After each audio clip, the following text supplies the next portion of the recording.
What was the industry's perception of Murrow's See It Now? Great. What do you think that show, Edward R. Murrow and Fred Friendly, did to television news?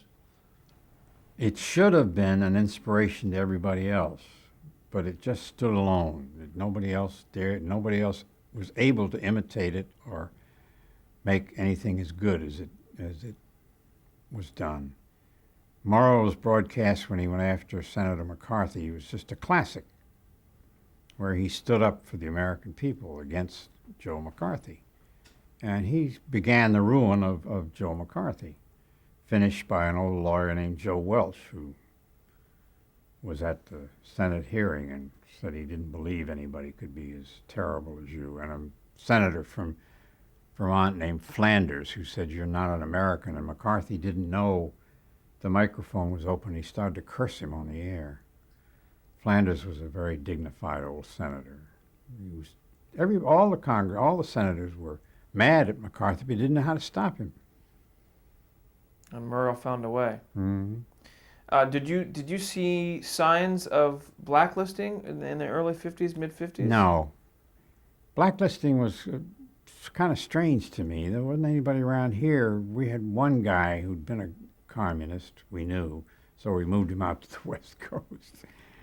But there was red baiting, and it was kind of a crazy time, but not.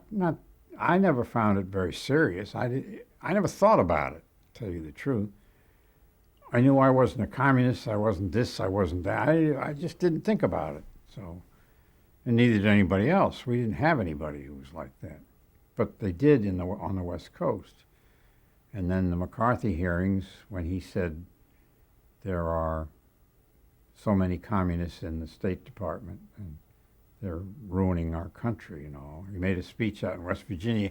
He didn't realize how powerful a speech it was. He didn't write it. Somebody wrote it for him until the reaction came in. And that's when he grabbed a hold of that theme, anti-communism. And he went after Harry Truman. He went after Eisenhower, everybody. And it made me mad when he went after General Marshall. Do you remember General Marshall, the guy who was in charge of everything during World War II, and Ike wouldn't defend him? It's one of the reasons I didn't like Ike. Ike could have stopped it by saying, I know personally that General George Catlett Marshall is not a communist, never has been, never will be, one of our great Americans, but he never said it. A lot of people never forgave Ike for that. I asked him about it once, and he said, yeah, I made a mistake. After I saw him later, after he'd been president. What effect do you think television had on the airing of the McCarthy hearings? Made the difference.